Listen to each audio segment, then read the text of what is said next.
So hello everyone, welcome back my channel Vidyadani. तो दोस्तों, जैसा कि आप सभी को पता ही होगा कि इलेक्ट्रोस्टैटिक पोटेंशियल एंड कैपेसिटेंस का आप सभी का ये 5वां वीडियो चल रहा है। समझ रहे हैं ना। वीवीआई इंपॉर्टेंट ऑब्जेक्टिव क्वेश्चन, जैसा कि दोस्त आप सभी को पता है, यहाँ पे करवाया जा रहा है। जितने भी स्टूडेंट्स इस वर्ष यानी 2024 में ट्वेल्थ का एग्जाम देने वाले हैं बीएससीबी के अकॉर्डिंग, उनके लिए यह वीडियो काफ़ी इंपॉर्टेंट होने वाली है। अगर आप लोग इसके पहले वाला वीडियो नहीं देखे हैं तो आप लोग उस वीडियो को जरूर देख लें।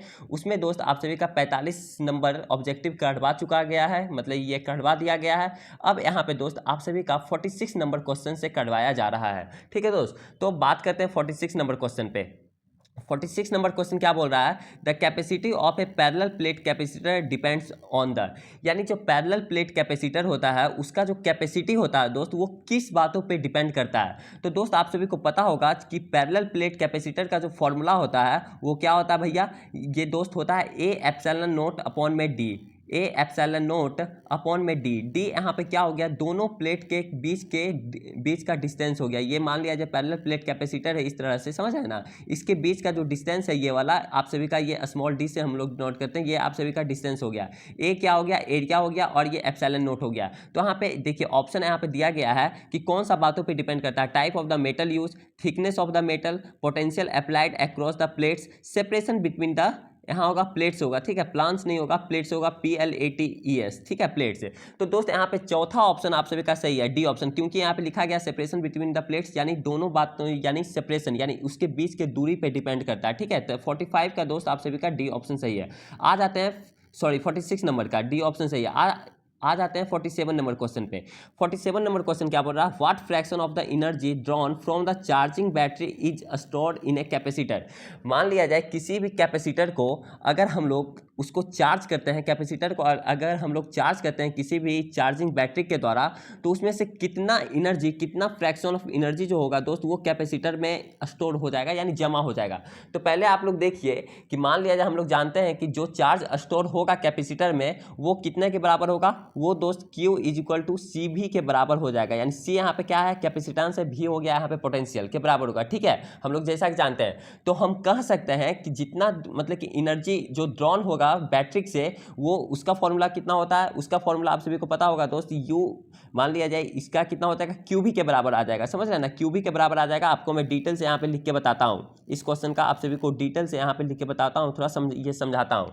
ये कितना के बराबर आ जाएगा? यानी पोटेंशियल जो बैटरी का जो एनर्जी आ जाएगा, बैटरी का जो एनर्जी आ जाएगा दोस्त, वो आप सभी के QV के बराबर आ जाएगा। Q इंटू में भी, QV बराबर क्या आ जाएगा? देखिए Q का वैल्यू आपको पता है, Q इज इक्वल टू कितना होता है? CV होता है, जैसा कि आप सभी को पता है। तो CV स्क्वायर यहाँ पे आ जाएगा। समझ रहे हैं ना, ये आ गया आप सभी का। और हम यह भी जानते हैं कि electrostatic energy store in the capacitor due to discharging, ये कितना फॉर्मूला हो जाता है कैपेसिटर का?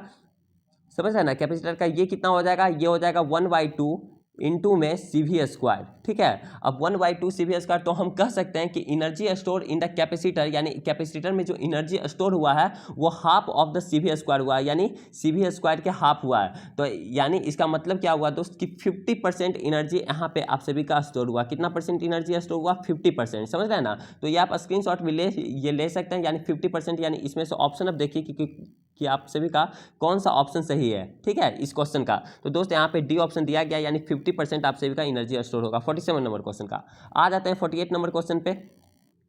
48 नंबर क्वेश्चन क्या बोल रहा है? ए डाइलेक्ट्रिक ऑफ डाइलेक्ट्रिक कांस्टेंट के, समझ रहे ना, is introduced such that half of its area of a capacitor of capacity C is occupied by it, the new capacity is। इसका जो होगा दोस्त, ये जो न्यू कैपेसिटी होगा, ये मान लिया जाए एक पैरेलल प्लेट कैपेसिटर है। ठीक है, इसमें क्या है कि इसमें हाफ जो है डाइलेक्ट्रिक कांस्टेंट ये भी दिया गया, इसका एरिया जो हो जाएगा A/2 हो जाएगा। समझ रहा है, इसका डायरेक्ट ये दोस्त ऐसा क्वेश्चन पूछेगा नहीं बीएसबी में, ये थोड़ा मतलब कि बीएसबी के अकॉर्डिंग थोड़ा टफ क्वेश्चन आ गया, लेकिन इसको मैं समझा देता हूँ आपको, कोई दिक्कत नहीं है। यहाँ पे हो जाएगा A/2 हो जाएगा। तो इसका फॉर्मूला आप लोगों को पता है, Q इज इक्वल टू कितना होता है पैरेलल प्लेट कैपेसिटर के लिए? A एप्सिलॉन नॉट अपॉन में D होता है। समझ रहे हैं ना, A एप्सिलॉन नॉट अपॉन में D होता है। इसका उतना स्पेस नहीं है दोस्त, यहाँ पे आप सभी को बता देता हूँ कि इसका जो सही ऑप्शन होगा वो आप सभी का C/2 इंटू में 1+K होगा। समझ रहे हैं, इसका जो सही ऑप्शन है C/2 इंटू में 1+K, यानी इस तरह से आप सभी का C ऑप्शन सही है। ठीक है, 48 का C ऑप्शन सही है। 49 नंबर क्वेश्चन पे आते हैं। 49 नंबर क्वेश्चन क्या बोल रहा है, a parallel plate capacitor is charged if the plates are pulled apart. अगर पैरेलल प्लेट कैपेसिटर, एक पैरेलल प्लेट कैपेसिटर है जो कि चार्ज है, ठीक है, चार्ज है, अब इसको क्या करते हैं, पुल करते हैं, यानी दोनों पैरेलल प्लेट कैपेसिटर को, जो प्लेट है, एक प्लेट ये हो गया और एक प्लेट ये हो गया, इसको अगर एक दूसरे से पुल करते हैं यानी खींचते हैं तो क्या इंक्रीज होगा, द कैपेसिटेंस इंक्रीज होगा। कैपेसिटेंस क्या होगा, इंक्रीज होगा। आप लोग को पता होगा दोस्त जी, जो पैरेलल प्लेट कैपेसिटर का जो फॉर्मूला होता है वो कितना होता है, ए एप्सिलॉन नोट अपॉन में डी के बराबर होता है। तो यहाँ से देख लीजिए, अगर मान लिया जाए, अगर कैपेसिटेंस अगर इंक्रीज हो, मान लिया जाए प्लेट्स आर पुल्ड अपार्ट, अगर डी हम लोग बढ़ा रहे हैं, इसके बीच में डिस्टेंस अगर बढ़ाएंगे तो कैपेसिटेंस क्या होगा, D, A parallel plate capacitor is charge, समझ रहे हैं, ए पैरेलल प्लेट कैपेसिटर जो है वो चार्ज है, ठीक है, और if the plates are pulled, अगर हम लोग डी डिस्टेंस बढ़ाएंगे तो कैपेसिटेंस क्या होगा, कैपेसिटी क्या होगा, डिक्रीज करेगा, डिक्रीज करेगा कैपेसिटेंस। तो यहाँ देखिए, capacitance increase, the potential difference increase, the increase and the potential difference remains the same, the total charge increase, नहीं टोटल चार्ज इंक्रीज नहीं होगा, कैपेसिटेंस इंक्रीज होगा, इसके कारण कैपेसिटेंस सॉरी दोस्त डिक्रीज होगा, लेकिन कैपेसिटेंस यहाँ इंक्रीज दिया गया है, तो ये तो ऑप्शन गलत है, यानी इसका ऑप्शन बी ऑप्शन सही होगा, तो पोटेंशियल डिफरेंस इंक्रीज हो जाएगा, समझ रहे हैं, पोटेंशियल डिफरेंस जो होगा आप सभी का ये हो जाएगा, इंक्रीज करेगी, ये कर जाएगा, ठीक है। आ जाते हैं क्वेश्चन नंबर 50 पे। The capacitance of an isolated conducting sphere of radius R is proportional to, यानी जो आप सभी का आपको पता होगा कि एक आइसोलेटेड की जो कंडक्टिंग स्फीयर होता है, इसका जो कैपेसिटेंस होता है दोस्त, इसका फॉर्मूला कितना होता है, C is equal to 4 pi epsilon naught R के बराबर होता है, C is equal to 4 pi epsilon naught into में कैपिटल आर, इसके बीच इसका जो रेडियस हो गया ये स्फीयर का, ये कैपिटल आर समझ आइए, तो ये किसके प्रोपोर्शनल होता है, यानी आर के प्रोपोर्शनल होता है। जैसे जैसे कैपेसिटेंस बढ़ेगा वैसे वैसे रेडियस भी बढ़ेगा, कहने का मतलब जिस प्रकार से रेडियस बढ़ेगा उस प्रकार से कैपेसिटेंस भी बढ़ेगा, यानी आर के प्रोपोर्शनल होता है, यानी बी ऑप्शन सही है 50 नंबर क्वेश्चन का। 51 number question, in A parallel plate capacitor the capacitor increase if, एक पैरेलल प्लेट कैपेसिटर में क्या इंक्रीज होता है, तो आप सभी को पता है दोस्त कि C is equal to A epsilon naught upon में डी होगा। अगर हम लोग कैपेसिटर एरिया अगर इसका बढ़ाते हैं तो कैपेसिटी क्या होगा, इंक्रीज कर जाएगा, समझ रहे ना, एरिया अगर बढ़ाएंगे तो कैपेसिटर का जो कैपेसिटी होगा वो इंक्रीज कर जाएगा, यानी area of the plate is decrease, distance between the plates, area of the plates is increase, यानी प्लेट्स, यहाँ प्लेट्स लिखाएगा, समझ रहे ना, प्लैनेट की जगह प्लेट लिखाएगा, यानी सी ऑप्शन आप सभी का सही है, ठीक है।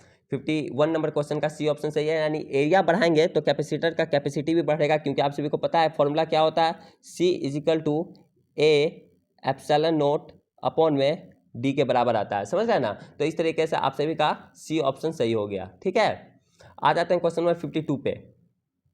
52 नंबर क्वेश्चन क्या बोल रहा है, putting a dielectric substance between two plates of condenser the capacity potential and potential energy respectively, क्या क्या ये बढ़ेगा। मान लिया जाए एक पैरेलल प्लेट कैपेसिटर में टू प्लेट्स के बीच में अगर डाइलेक्ट्रिक कुछ भी रखते हैं, डाइलेक्ट्रिक सब्सटेंस के मतलब कि दो प्लेट्स के बीच में डाइलेक्ट्रिक रखते हैं, तो उसका कैपेसिटी जो होगा दोस्त वो इंक्रीज कर जाएगा, पोटेंशियल जो होगा वो डिक्रीज कर जाएगा, और पोटेंशियल एनर्जी जो होगा वो भी डिक्रीज कर जाएगा, यानी ये ऑप्शन आप सभी का सही है 52 नंबर क्वेश्चन का, ठीक है। आ जाते हैं अब 53 नंबर क्वेश्चन में। 53 नंबर क्वेश्चन में क्या बोल रहा है, when a number of capacitance are available to obtain the maximum capacitance they will have to be connected in, यानी बोल रहा है कि ऐसा बताओ कि जिसमें मैक्सिमम कैपेसिटेंस हो तो वो कैपेसिटर जो हो वो किस में ये कनेक्टेड हो, पैरेलल में कनेक्ट हो या फिर सीरीज में कनेक्ट हो। तो आप सभी को पता होगा कि अगर कैपेसिटर पैरेलल में कनेक्ट रहेगा तो उसका कैपेसिटेंस जो होगा दोस्त वो मैक्सिमम होगा, क्या होगा, मैक्सिमम होगा, यानी ये बी ऑप्शन आप सभी का सही है। सीरीज में रहेगा तो उसका मैक्सिमम नहीं होगा, क्योंकि उसमें रेसिप्रोकल लिया जाता है, 1 अपॉन में C equivalent is equal to 1 upon C1 plus 1 upon C2, इस तरह से फॉर्मूला चलता है। लेकिन पैरेलल में क्या होता है, C equivalent is equal to C1 plus C2 C3 C4 इस तरह से चलता है, तो पैरेलल में मैक्सिमम होगा, ठीक है। आ जाते हैं 54 नंबर क्वेश्चन पे। If two conducting sphere are separately charge and then connected the quantity that is conserve is, मान लिया जाए दो कंडक्टिंग स्फीयर है, समझ रहे हैं, दो कंडक्टिंग स्फीयर है, ये सेपरेटली चार्ज है, मतलब चार्ज है किया गया एक दूसरे से दूर था, जब इसको एक दूसरे से कनेक्ट किया जाता है, जब एक दूसरे से कनेक्ट किया जाता है दोनों स्फीयर को, तो क्या कंजर्व रहेगा, तो दोस्त इसका जो चार्ज रहता है वो कंजर्व रहता है। मान लिया इस पर पहले पॉजिटिव चार्ज था, इसमें पहले निगेटिव चार्ज था, तो दोनों पे दोस्त जो चार्ज रहेगा वो कंजर्व रहेगा, यानी सी ऑप्शन सही है, ठीक है। सी ऑप्शन चार्ज जो रहेगा वो आप सभी का कंजर्व रहेगा। आ जाते हैं 55 नंबर क्वेश्चन पे। The electrical potential energy associated with unit positive charge placed at any point in an electric field is called, यानी किसी भी इलेक्ट्रिक फील्ड में किसी एक पॉइंट पर मान लीजिए किसी एक क्या क्वेश्चन बोल रहा है, देखिए ये किसी भी इलेक्ट्रिक फील्ड में एक यूनिट पॉजिटिव चार्ज को अगर हम लोग रखते हैं और उसका पोटेंशियल एनर्जी उसके पास है तो उस पॉइंट को हम लोग क्या कहेंगे, तो दोस्त इंटेंसिटी क्या कहेंगे, electric potential at that point कहेंगे। मान लिया जाए किसी भी इलेक्ट्रिक फील्ड में कोई भी पॉइंट रखा गया, कोई भी यूनिट पॉजिटिव चार्ज रखा गया, उसके पास इलेक्ट्रिक पोटेंशियल एनर्जी है, तो उस जगह को क्या बोलेंगे, electric potential at that point बोलेंगे, यानी सी ऑप्शन सही है 55 नंबर क्वेश्चन का। ठीक है, आ जाते हैं 56 नंबर क्वेश्चन पे। 56 नंबर क्वेश्चन क्या बोल रहा है, what is the equivalent capacitance between A and B of the combination shown in figure. देखिए यहाँ पे 4 माइक्रोफैराड है, 4 माइक्रोफैराड है, 4 माइक्रोफैराड है, ये दोनों क्या है दोस्त, देखिए यहाँ पे आप सभी को लगता होगा सीरीज में कनेक्ट है, लेकिन यहाँ से ब्रांच जुड़ा हुआ है, समझ रहे हैं, यहाँ से ब्रांच ये इस तरह से है, यहाँ से ब्रांच है, तो ये जो है दोस्त ये पैरेलल में कनेक्ट है। अगर इसको आप लोग इसको अलग पॉइंट दे दीजिएगा पी क्यू आर एस इस तरीके से, तो आपका इस तरीके से कुछ फिगर आ जाएगा, समझ रहे हैं ना, इस तरीके से आप सभी का कुछ फिगर आ जाएगा। तो आप लोग जानते होंगे किरचॉफ्स लॉ ये सब पढ़े होंगे, तो वहाँ से आप लोग निकाल सकते हैं। तो इसका दोस्त आप सभी का 12 माइक्रोफैराड के बराबर आ जाता है, क्योंकि एक दूसरे जो कैपेसिटर है वो आपका पैरेलल में कनेक्ट हो जाता है। अगर इसको फिगर आप लोग शो कीजिएगा बढ़िया तरीका से तो ठीक है। तो 56 नंबर का ए ऑप्शन सही है। आ जाते हैं 57 नंबर क्वेश्चन पे। 57 नंबर क्वेश्चन भी यही दोस्त, the equivalent capacitance between A and B when C1 C2 C3 C4 सब है 9 माइक्रोफैराड के बराबर है। तो इसका जो ऑप्शन हो जाएगा आप सभी का कौन सा ऑप्शन सही हो जाएगा, इसको भी आप लोग सॉल्व कीजिएगा। तो इसका भी ऑप्शन जो होगा दोस्त ये 15 माइक्रोफैराड के बराबर इक्वल आ जाएगा। ठीक है, 57 नंबर क्वेश्चन का डी ऑप्शन सही है। 58 number question, a soap bubble is charge to a potential of 16 volt, its radius is then double then the potential of the bubble. Now मान लीजिए पोटेंशियल पूछ रहा बबल का, तो बबल किस शेप का होता है, स्फीयर शेप का होता है। स्फीयर शेप का आप लोगों को पता होगा जो इसका पोटेंशियल होता है वो कितना के बराबर होता है, के क्यू डिवाइडेड बाई आर के बराबर होता है पोटेंशियल, समझ रहे ना। इसका मान लिया स्फीयर का रेडियस आर है, स्फीयर के आकार का ही ना बबल होता है, ठीक है, बबल होता है स्फीयर के आकार का ही। तो मान लिया जाए इसका पोटेंशियल पहला का दिया हुआ है, इसको मान लेंगे V1 का पोटेंशियल कितना दिया हुआ है 16 वोल्ट, ठीक है 16 वोल्ट दिया हुआ है। V2 निकालना है, V2 बराबर क्या हो जाएगा, इसका भी के क्यू डिवाइडेड बाई R2 हो जाएगा। देखिए पहला वाला कंडीशन के लिए रेडियस R1 ले लेंगे, दूसरा वाला कंडीशन के लिए रेडियस R2 ले लेंगे। चार्ज तो दो हर्ट्ज में कंजर्व रहेगा यानी कांस्टेंट रहेगा, तो उसका जो हो जाएगा इस तरीके से आप सभी का 8 वोल्ट आंसर आ जाएगा। ठीक है, आप लोग निकालिएगा तो ठीक है। 59 number question, a paper of capacitance C is kept between two plates, then how many plates are required capacitors of 16 coulomb. ठीक है, 16 कूलम यहाँ पे बोल रहा है। तो इसका जो सही ऑप्शन जो होगा दोस्त आप सभी का कौन सा ऑप्शन सही हो जाएगा 59 नंबर क्वेश्चन का।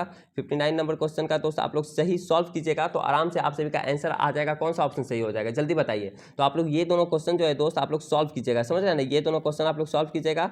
59 नंबर और 60 नंबर दोनों क्वेश्चन आसान है, आराम से आसान है, पूरा आसान है। देखिए यहाँ पे भी 10 माइक्रोफैराड डबल 10 न्यू कैपेसिटी पूछ रहा है, तो दोनों क्वेश्चन आप लोग का आसान है। तो दोस्त आप सभी का इलेक्ट्रोस्टैटिक पोटेंशियल एंड कैपेसिटेंस का दोस्त हर एक ऑब्जेक्टिव का पार्ट हो चुका है। 60 ऑब्जेक्टिव यहाँ पे कटवाया गया है, हर एक पार्ट में 10-15 इस तरह से ऑब्जेक्टिव है, किसी पार्ट में 20 भी ऑब्जेक्टिव होगा।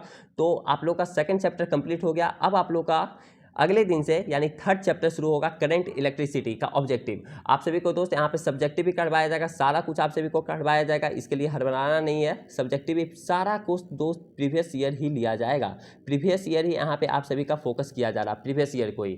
तो ठीक है दोस्त, आज के लिए इतना ही, फिर मिलते हैं आप सभी के साथ अगले वाले वीडियो में। तब तक के लिए पढ़ते रहिए, हंसते रहिए।